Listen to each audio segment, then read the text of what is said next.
Yes, we're changing gears now to the economy, even though, yes, what we just talked about also has to do largely with the economy, but that's stuck in the agricultural sector of the economy. Right now, we're switching gears to the manufacturing sector. A few years ago, the federal government did come up with an automobile policy, which was supposed to see the manufacturing of cars here eventually in Nigeria. A few companies did start. But it looks like the financing of the 2021 Finance Act looks like it's going to affect adversely the automobile policy. We did hear from the Minister of Finance, who says that is being looked into and that the policy was already overdue for a review. And now, while we await that, we're engaging a stakeholder this morning. He is Honorable Aliyu Wadada, a two-time member of the House of Representatives and current chairman of PAN Nigeria. Honorable, you're welcome to Sunrise Daily this morning. Thank you very much, Madam. Were you alarmed when you saw the Finance Act of 2021 as it was passed? Were you alarmed at what was going to happen to the automobile industry in Nigeria? Very, very much alarmed. Because the automobile sector in Nigeria should have way gone beyond where it is.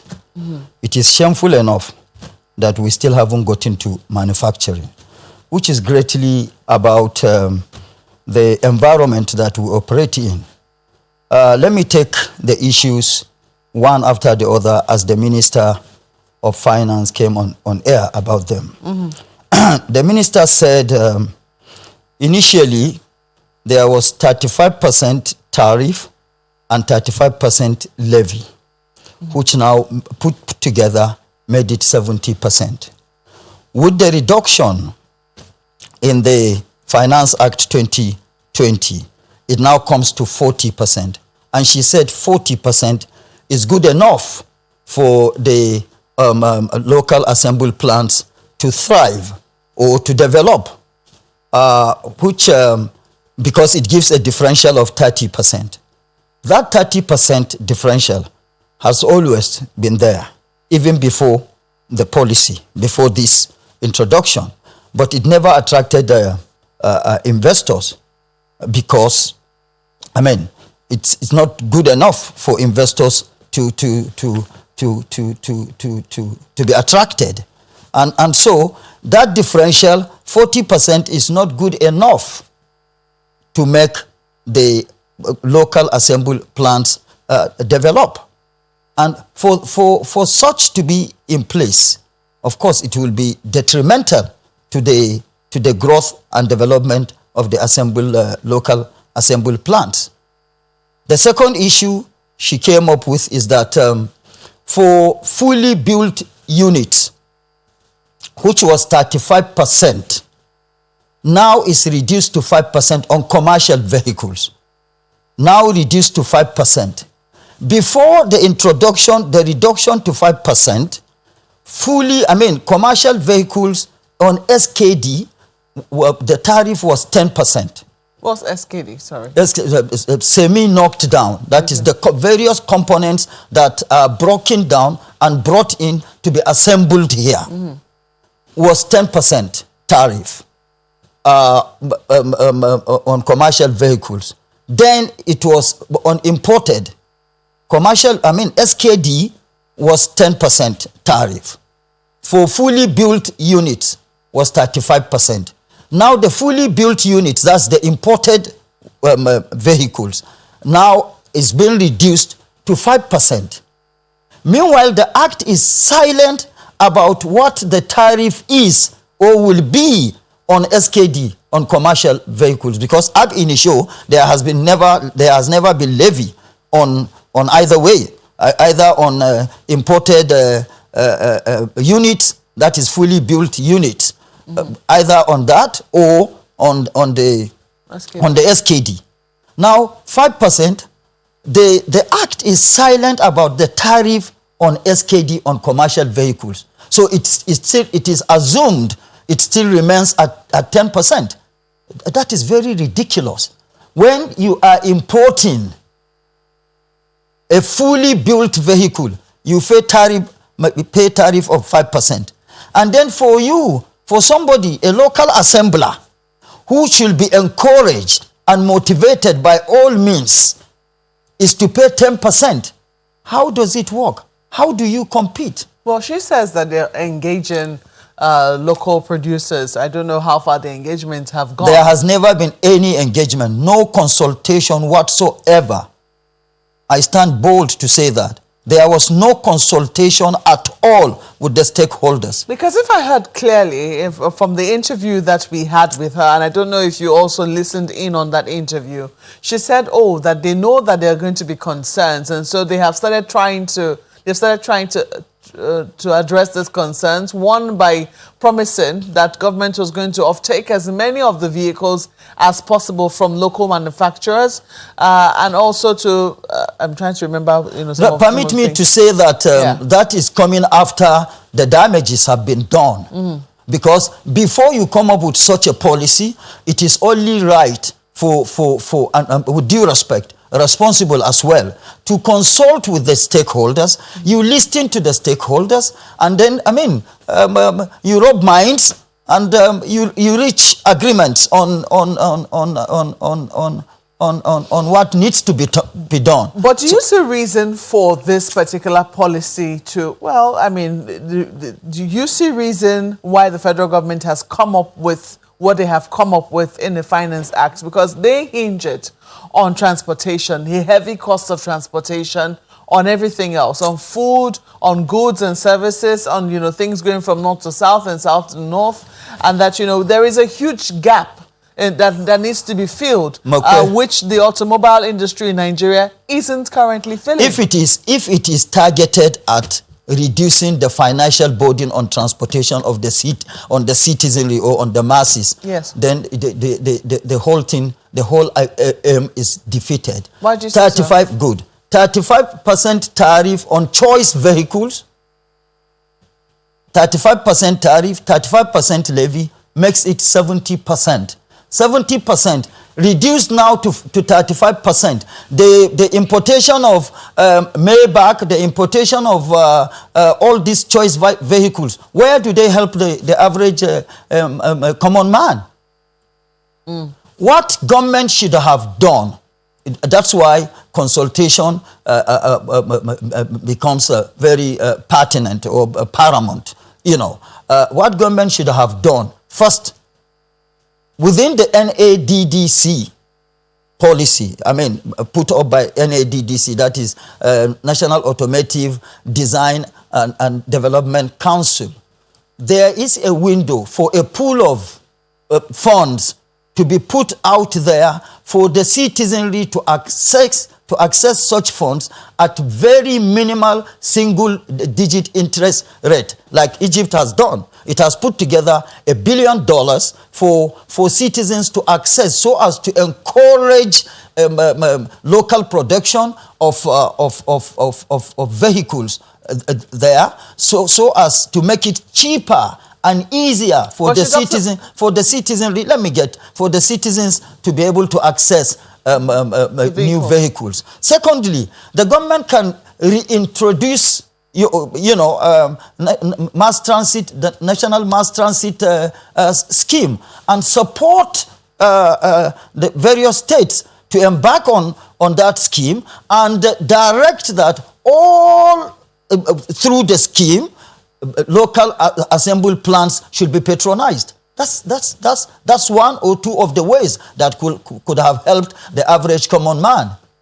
Anyway, let's quickly take this to Lagos. But the natural question that will come to me from what you have said is that there is a huge gap between demand and supply. She talked about a demand of over 700,000 vehicles, and that right now what we're producing in country was less than 15,000. No, it's not less than 15,000. Let us check the record again. As at 2013, it was 1,200 units per annum. Because of the policy put in place, before now, it now rose to, by the year 2020, it rose to 15,000 with investment capacity of nothing less than $1 billion. and installed capacity vehicles of more than 600,000 vehicles. Check out the records. The minister should check out the records. Let's quickly flip it to Lagos now. Chimney.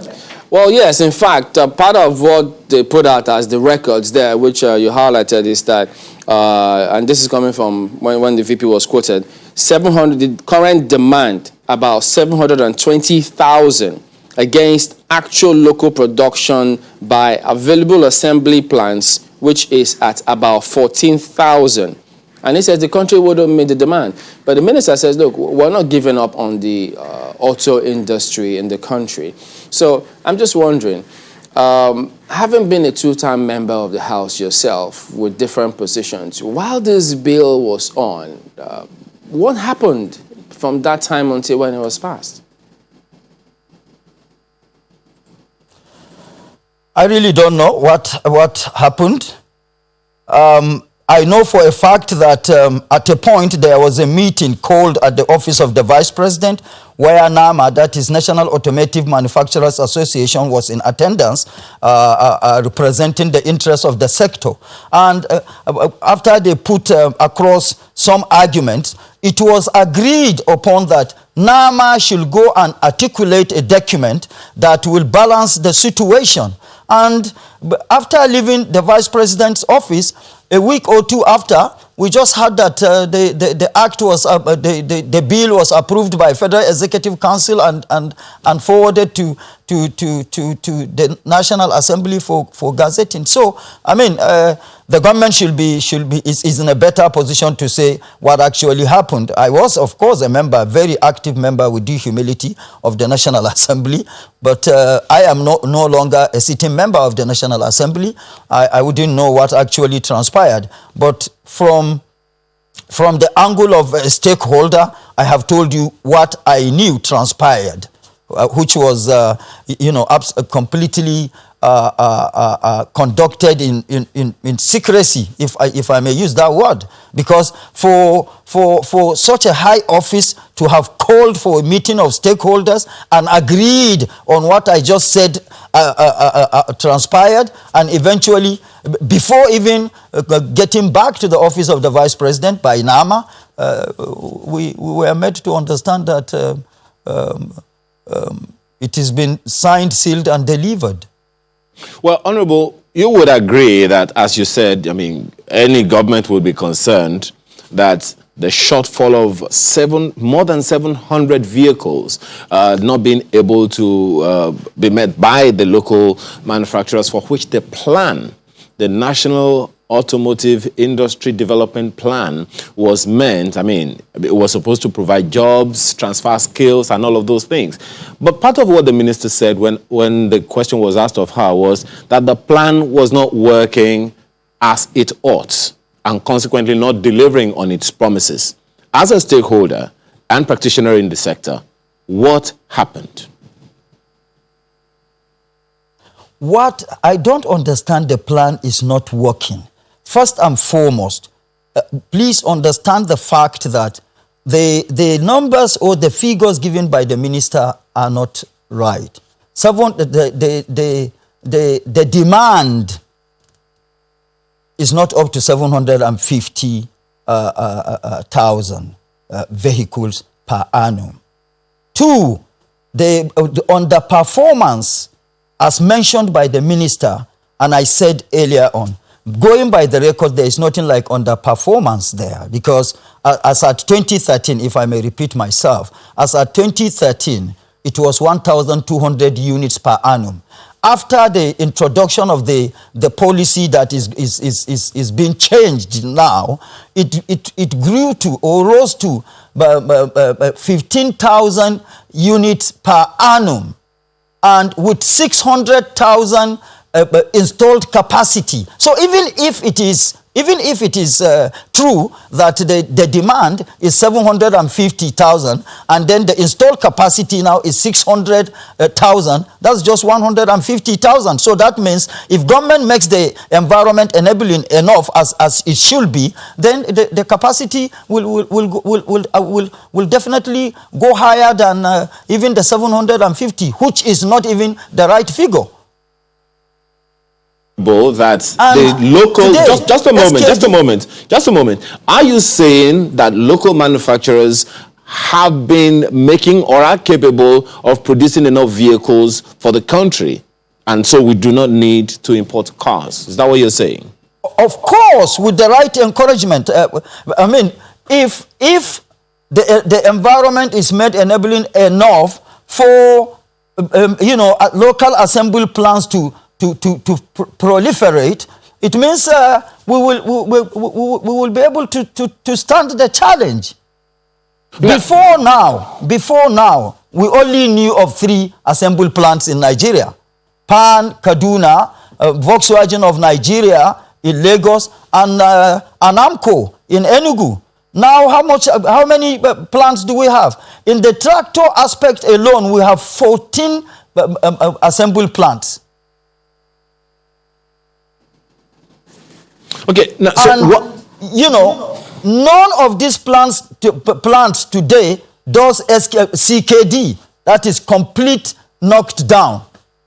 All because of policy, where the SKD that is being struggled upon is now going to be killed, because the Finance Act on commercial vehicles is now is reducing the tariff from 35% to 5%.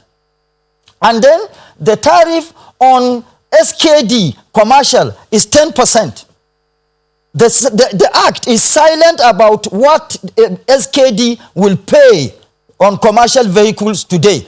So what happens? The minister should come on air to tell Nigerians what happens to the SKD that are that have been imported and are on the high seas. If they come in, what is the tariff to be paid on them? Because the tariff on commercial vehicles is 10% before the introduction of the Finance Act. And the Finance Act is not telling us anything about the tariff. So it is assumed to still remain at 10%. What happens to the SKDs that are on the high seas coming to Nigeria? When they come, when the SKDs come, what's the amount of tariff to be paid? The minister should tell us. Just to get the figures clear, if you say that the figures that the minister gave is not quite correct, if you say the figures the minister gave are not correct, so what is the right figure per annum for you based on your research and what you have done in the industry so far?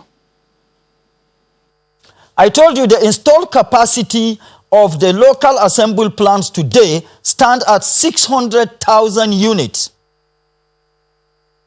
So, looking at the Finance Act, really, I mean, talks about those reductions in levies and tariffs and what have you. So there's this cost and benefit analysis, if you could just help us do that this morning. So there's the obvious need of your industry to get as much help as you can get in terms of policies and even legislation. There's the Automotive bill, which was not assented to by the president, but was reintroduced at the National Assembly. So there's that.